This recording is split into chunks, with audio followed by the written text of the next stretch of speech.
He strips down and slips into the freezing lake water, but the moment he turns his head, he spots a brown bear standing just a short distance away. Luckily, the animal hasn't noticed him. It isn't until the bear wanders up to his cabin that the man seizes the chance to dash back into the bathroom. A long while later, he works up the courage to step outside. Seeing the room left in total chaos, Teddy's face says it all. But the truth is, this kind of isolated life is exactly what he's always dreamed of. Tired of the noise of the big city, he left everything behind and came to Siberia, where it's 40 below zero. Then, on the shore of Lake Baikal, he spent a few $1,000s on a cabin. The local villagers couldn't quite understand it, but they weren't about to turn down this gullible Frenchman. Before leaving, one of them handed him a hunting rifle and said something with a knowing look.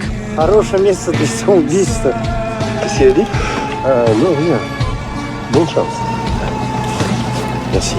Once the man was out of sight, Teddy turned to face the frozen Lake Baikal. Maybe no one could ever understand it, but what he wanted was exactly this kind of lonely freedom.